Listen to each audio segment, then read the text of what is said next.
Everyone, and welcome to another one of our videos. Today I'm going to be showing you how to do a fluid exchange on the transmission on my 2011 F-150 Raptor. This should apply to every first-gen Raptor, which would be 2010 to 2014, as well as pretty much any other truck, at least, with a 6R80 transmission from Ford.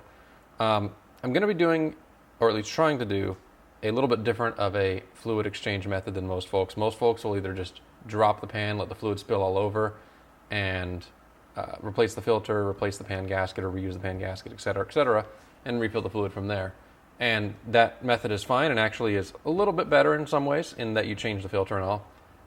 But what I normally do is change my transmission fluid frequently enough, about every 30,000 miles or so, or every couple years, that I traditionally, on every single one of my other vehicles, do a drain and fill. And I would be doing the same thing here if it weren't for the fact that this vehicle has no transmission drain plug. So essentially what I'm going to do is, the plan is to extract the fluid out of the transmission using a fluid extractor. I know it says vacuum brake bleeder, but this is just a pneumatically powered fluid extractor. I'm going to be using just some tubing to go through the transmission fill port and down into the transmission to extract the fluid using this tubing connected to the fluid extractor. I'm going to measure how much fluid comes out and put that same amount of fluid back in, and I've got some Mercon LV low viscosity transmission fluid, which is the recommended fluid for the truck, to go ahead and put back into it as well. So the caveat to this method, and I'm going to find out if it's true or not, is that I've heard conflicting reports online of whether or not the transmission fill port, whenever you open it up, will start spewing fluid all over because of the fluid level being set correctly whenever it's hot, but rising so high whenever it's cold when the torque converter drains and everything, valve body, everything drains back down to the pan, that it overflows. Now, if that ends up being the case, I'm probably still going to suck fluid out of the transmission in order to get the pan cleared out, but I'm probably going to end up dropping the pan because I'm going to more than likely make a mess, and it's going to be a real pain to refill the transmission from underneath. But we'll see what the process ends up being and see how that goes. So first steps first, I'm going to go ahead and hop onto the truck and kind of show you what we're looking at, show you where the transmission fill port is, and then we're going to see live and in person together basically what happens whenever I crack that open, whether or not this method of just exchanging fluid very nice and easily is going to be viable. Okay, so we're here under the truck and we have everything lit up, and we're looking from the passenger side of the truck at the passenger side of the transmission, and right here where you see this hex that's a little bit dirty is the transmission fill port, as well as what I'm going to try to use is the fluid extraction port. This is also where the dipstick's contained, so it's kind of an all-in-one deal. That should unscrew, dipstick should come out, and then the dipstick actually separates from the sealing cap that you see right there. It's kind of an interesting mechanism compared to some transmissions, but that's how that one works. So I'm going to try to set up the camera so you can see live and in person when I crack this thing loose if it starts spewing fluid everywhere. And if it doesn't, then we're going to have a really good time. If it does, then we're going to see what we're going to do. But that's what we're looking at the moment. Alrighty, so I just got this cracked loose. It was torqued to an enormous amount of torque. I have, you can probably see on the camera, super long 17-19 millimeter double offset box end wrench that I use on a lot of stuff in hard to reach places. And that took way too much torque for as long as a wrench as that one is. So it's cracked loose, nothing's coming out yet, which is a very good sign. Although I don't know how this fill mechanism works.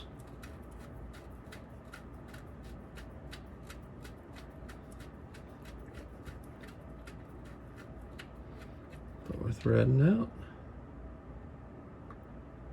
And nothing's overflowing. Awesome. So that means that our extraction method, like I talked about, should be a really great success. What I'm going to do, since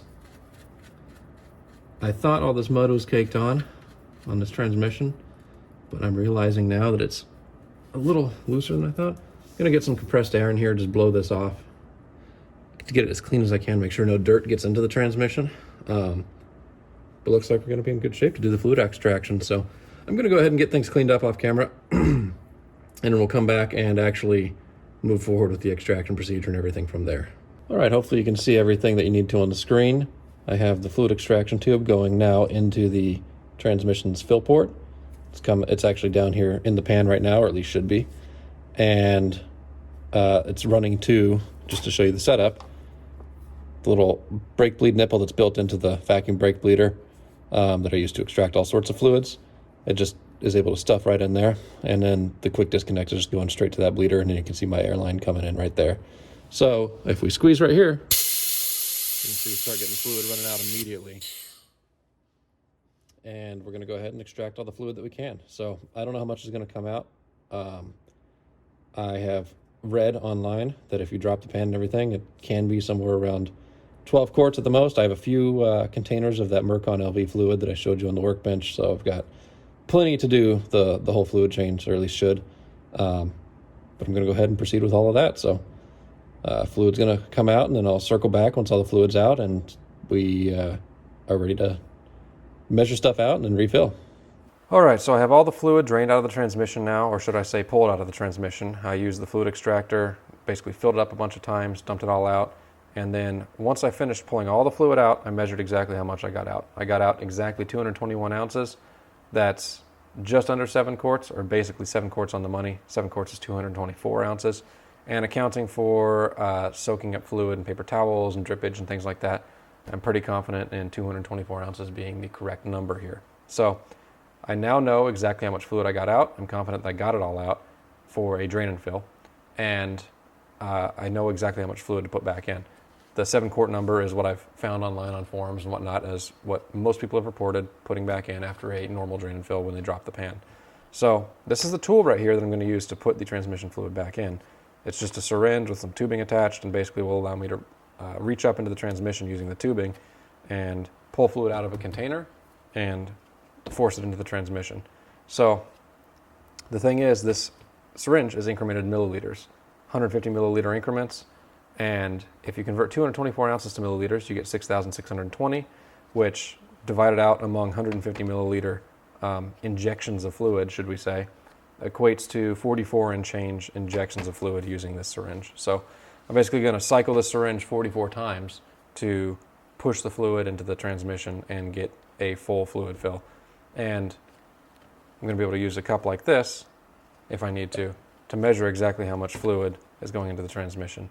Now, I shouldn't really need to actually use the cup to measure everything. This incrementation on here is pretty darn accurate, so I'm not really going to be dumping fluid into here and into another container and so on and so forth. But depending on how you're filling, you might need an incremented cup to dump fluid into and then into another container so you know exactly how much fluid you're putting in. So with that, I'm ready to go under the truck, stick this thing up into the transmission, and go ahead and start filling.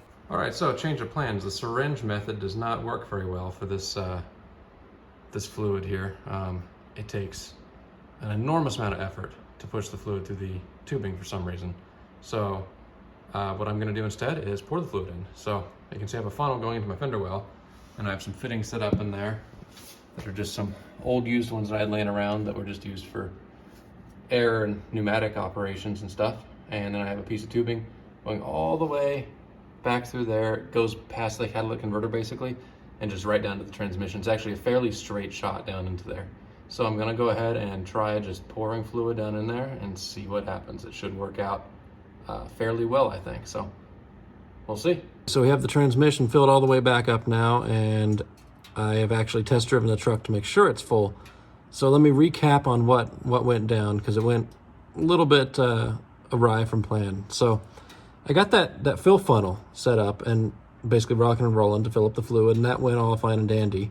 The only hiccup there, or should I say the only flaw with that design, is the fact that the fluid goes in very slowly. I think that's going to be true of anything that you're using to put the trans fluid into this, but at least other than like a pressure fluid filler. Either way, fluid went smoothly until just under 5 quarts in, I started getting overflowing out of the transmission. Now, we know that we took out 7 quarts, so we were trying to figure out why it was overflowing at 5. The only thing that I could think of was the fact that probably drained some fluid out from a little bit further up in the transmission cooler, because the lines you can see go right there to the side. So probably pulled a little bit of fluid out from that as well. So what I did was at 5 quarts, I put the cap back on, which is the cap that you see right there, and fired the truck back up, or fired the truck up. And the truck hadn't run before the fluid change in about a week to 2 weeks, something like that. But I fired the truck back up, and everything was, ran the transmission through a couple gears. I didn't move it or anything, just shifted it into reverse neutral and back into reverse and back into park, and shut the truck back off and was able to fill up the rest of the fluid almost all the way. Now, the almost all the way part is why I ended up driving the truck and checking the fluid level. Basically, with the first overflow, when it happened, I had a drain pan underneath, which worked out great. I was able to catch all the fluid, and I was able to figure out exactly how much fluid out of the 5 quarts didn't go in, so I was able to compensate for that later on. The second time that it overflowed, right at the end of filling it, I didn't know exactly how much fluid I had lost, and prior to that, I had overcompensated a little bit by an ounce or two. So I figured if I had only lost an ounce or two, I'd be break even at the about 7 quarts. So ended up putting the dipstick and the plug back in and drove the truck around. I didn't get the transmission all the way up to proper checking temperature, quote unquote, which is 195 to 210 degrees Fahrenheit, I believe. But I was able to get the transmission up to, in just a short little test drive, about 170, 175 degrees. And at that temperature, the fluid expanded to the point where it was just at the bottom of the hot line area. So my reasoning for this being a good fluid fill is that at the bottom of the hot line area, with the transmission getting close to where the temperature should be, that it is checkable. The fact that it was there at the bottom of the line at that temperature tells me that whenever it is at that temperature, which only happens really for me after a decent amount of freeway driving, that transmission fluid, it should be about full. Now, whenever I checked it cold, which is what I initially did and was initially hoping I could get away with, the fluid read way below the cold section. So I know, generally speaking, transmissions are not something that you want to check cold anyway, because it's not the most accurate way to check them. The pump's not pumping and so on and so forth.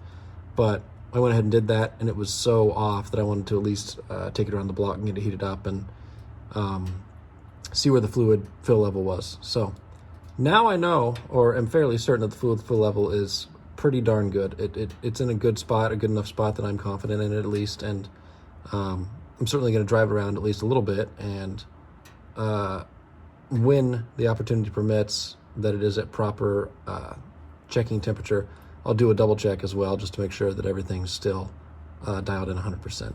But I was hoping to get away, one of the things I was hoping to get away with was not checking the fluid with the truck on. It's not as bad as some people make it out to be. If you have large hands, I mean, you're going to burn yourself, but I had a fan blowing on me while I was doing it, and I had to keep on taking my hands out from in the section here, which is still hot, by the way. I had to take my hands in and out of that area to get the fluid checked on, but I was able to get it done. So it's not as bad as some folks make it out to be. You're not going to get third-degree burns on your hands just from checking your transmission fluid.